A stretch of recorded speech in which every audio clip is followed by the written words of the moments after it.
Per unit charges کم نہیں ہوئے ہیں، اور اگر آپ کمپیریزن کریں گے پچھلے سال، اس سے پچھلے سال اور اس سے پچھلے سال کا، ان مہینوں کا، تو آپ کو معلوم ہوگا کہ یہ ڈبل سے بھی زائد بل اب لوگوں کے آ رہے ہیں۔ اگر حکمران صرف یہ سمجھتے ہیں کہ جون، جولائی، اگست میں چونکہ گرمی زیادہ ہوتی ہے اور یونٹ زیادہ کنزیوم ہوتے ہیں اور زیادہ بل آتے ہیں تو لوگ پریشان ہوتے ہیں، اور اس کے بعد لوگ موسم کے ساتھ ساتھ ٹھنڈے ہو جاتے ہیں، تو یہ ان کی غلط فہمی ہے، بلکہ خوش فہمی ہے۔ لوگ انشاءاللہ اب تیار ہو رہے ہیں، احتجاج کا دائرہ وسیع بھی ہوگا، اور حکمرانوں کو مجبور بھی کیا جائے گا کہ وہ اپنی شاہ خرچیاں کم کریں اور بجلی کے ٹیرف میں کمی کریں۔ جماعت اسلامی نے عوام کے ان تمام جینوئن ایشوز کو، جو تنخواہ دار لوگوں پر جو ٹیکس لگائے گئے، تاجروں کے اوپر تاجر دشمن اسکیم لگا دی گئی، اسی طرح سے صنعت کاروں کو پابند کیا گیا، فکس چارجز اور وہ بھی ایکسپورٹ کے اوپر ڈبل کر دینا، اسی طرح ایف بی آر کا عمل دخل غیر ضروری طور پر ٹیکس کی وصولی کے لیے، جبکہ فکس ریٹ کا نظام صنعتوں کے لیے اور ایکسپورٹرز کے لیے قائم تھا، اس کو بڑھا دینا تک، اور جبکہ ایف بی آر خود ایک کرپشن کا ادارہ ہے۔ اور ایسے سارے اقدامات جس میں اپنے خرچے کم نہیں کر رہے تھے، بلکہ سارا کا سارا بوجھ عوام پر، صنعت کاروں پر، کاروباری طبقے پر ڈال رہے تھے، تو اس پر جماعت اسلامی نے آواز بلند کی۔ اور ایسے ماحول میں کہ جب کوئی بھی پوچھ نہیں رہا تھا، سب اپنے اپنے کاموں میں لگے ہوئے تھے، پولیٹیکل پارٹیز کے اپنے اپنے ایجنڈاز ہیں، تو جماعت اسلامی لوگوں کی ترجمان بنی۔ ہم نے راولپنڈی میں ایک تاریخی دھرنا دیا، اور اس دھرنے میں حکومت نے ہمارے ساتھ باقاعدہ ایک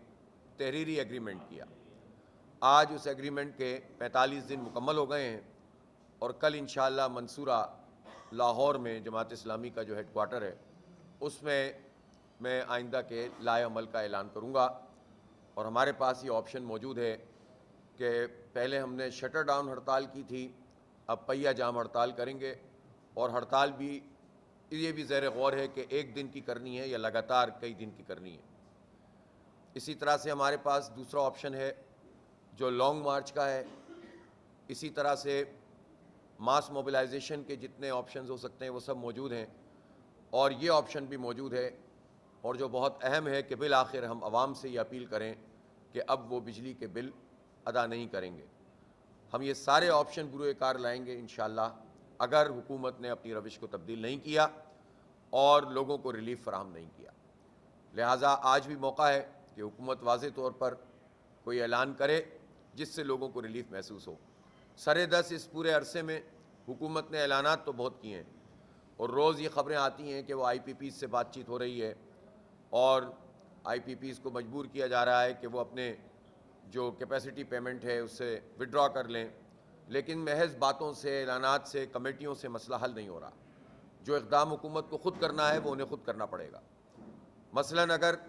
حکومتی آئی پی پیز جو 52% ہیں، اس میں تو حکومت خود کچھ کر سکتی ہے نا، لیکن ہمیں تو یہ بھی پتہ چلتا ہے کہ حکومت میں شامل جو لوگ ہوتے ہیں خود ان کی اپنی نجی آئی پی پیز ہیں، اور ان کے قریب ترین جو لوگ ہیں ان کی آئی پی پیز ہیں، اور ان آئی پی پیز کو جو مراحت حاصل ہیں اس میں اوور انوائسنگ بھی شامل ہے۔ اوور انوائسنگ کا مطلب یہ ہے کہ ایز پر ایکچوئل نہیں ہے، کہ جتنی معاہدے کے مطابق ان کو پیمنٹ ہونی چاہیے اس سے بھی زیادہ ہے۔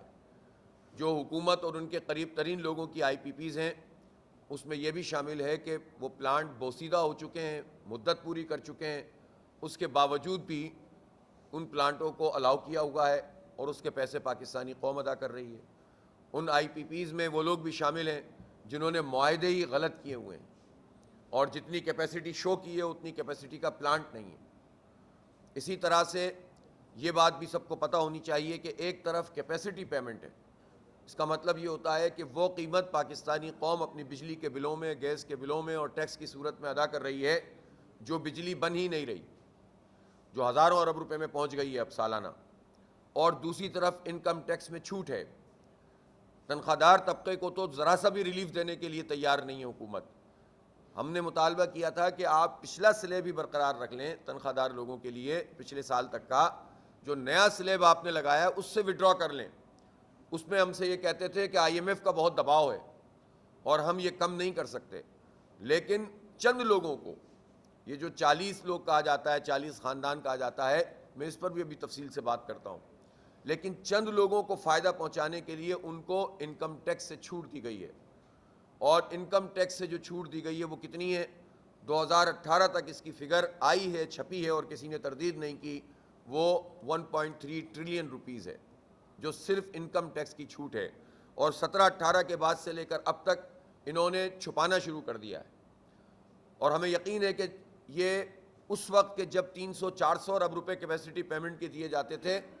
اس وقت تک کی صورتحال یہ تھی، اب کیپیسٹی پیمنٹ 2400 ارب روپے کی ہو گئی ہے، تو اس کا مطلب یہ ہے کہ کچھ جگہوں پہ چھپ بھی رہا ہے کہ اب یہ ہزاروں ارب روپے میں چلی گئی ہے فگر، جو انکم ٹیکس چھوٹ چند لوگوں کو دی جا رہی ہے۔ چند لوگوں کو چھوٹ دے کے پاکستان کے خزانے کو نقصان پہنچایا جا رہا ہے، بجلی کی قیمتیں بڑھائی جا رہی ہیں، لیکن اتنا بڑا جو تنخواہ دار طبقہ ہے اس کے سلیب بھی ختم کرنے کے لیے تیار نہیں ہے گورنمنٹ۔ یہ اتنی بڑی دو رنگی ہے کہ جس سے واضح ہوتا ہے کہ ان کا مقصد یہ نہیں ہے جس طرح کی باتیں کرتے ہیں کہ عوام کو ریلیف دیں اور بہت پریشان ہیں۔ اگر پریشان ہیں تو چند لوگوں کو کیوں نہیں پکڑتے؟ پھر حکومت یہ بتائے کہ اتنا شور ہونے کے بعد یہ جماعت اسلامی تو، اور یہ بھی عجیب بات ہے کہ پاکستان میں یہ مطالبہ کہ بڑے جاگیرداروں پہ ٹیکس لگاؤ، پاکستان کی کوئی پولیٹیکل پارٹی نہیں کر رہی۔ بڑی بڑی باتیں کرتے ہیں لوگ، لیکن کسی کا یہ مطالبہ نہیں ہے کہ جاگیرداروں پہ ٹیکس لگایا جائے اور لینڈ ریفارمز کی جائیں آئین اور قانون کے مطابق اور تاریخی ریکارڈ کے مطابق۔ کوئی پارٹی یہ بات کرنے کے لیے تیار نہیں ہے، اس لیے کہ جتنی بڑی بڑی باتیں کریں یہ سب جو ہے وہ انہی جاگیرداروں کی بنیاد پر اپنی سیاست کرتے ہیں،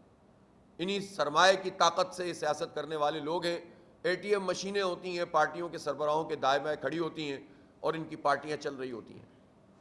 تو جماعت اسلامی کا یہ مطالبہ کہ جاگیرداروں پہ ٹیکس لگاؤ۔ 4% لوگ ہیں جن کے پاس 40% کلٹیویٹڈ زرعی زمین ہے، جو قابل کاشت زمین ہے۔ آپ 96% کو اگر ریلیف دے بھی دیں تو ان صرف 4% لوگوں کے اوپر اگر ٹیکس لگا دیں گے تو یہ سینکڑوں نہیں ہو سکتا، ہزاروں ارب روپے بنے، لیکن یہ کام کرنے کے لیے حکومت تیار نہیں ہے، جاگیرداروں کو پروٹیکشن فراہم کر رہی ہے۔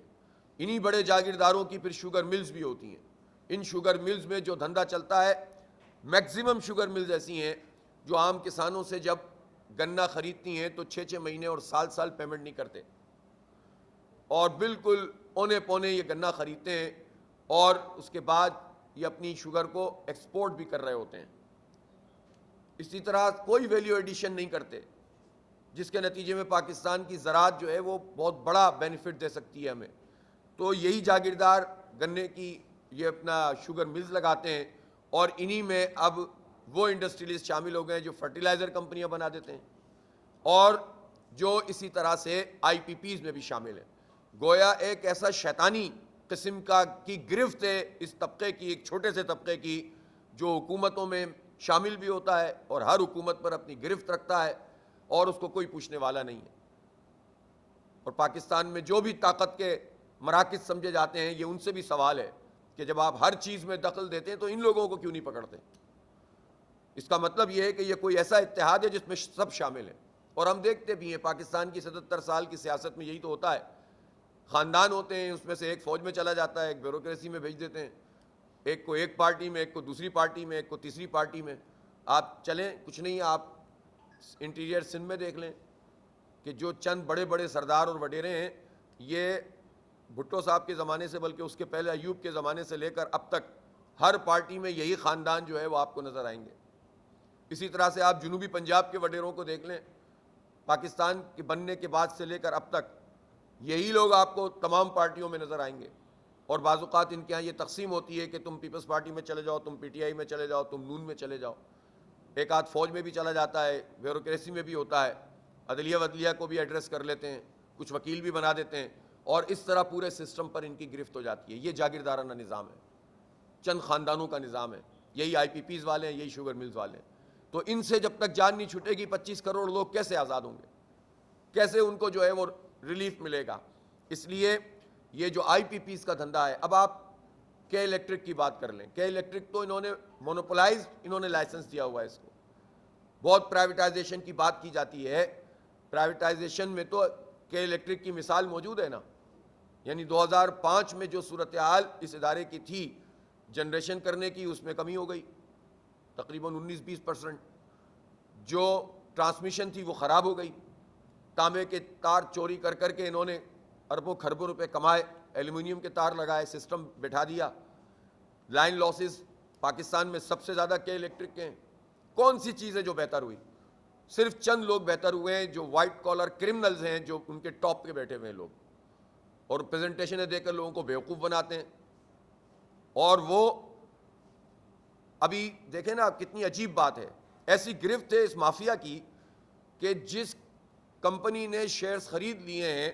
اس کمپنی کو اب تک بورڈ آف ڈائریکٹرز میں اس کو وہ اجلاس نہیں ہو رہا, اور اس کو وہ حاصل نہیں, اکثریت حاصل نہیں ہے. کورٹ میں جا کر اسٹے آرڈر لے لیتے ہیں,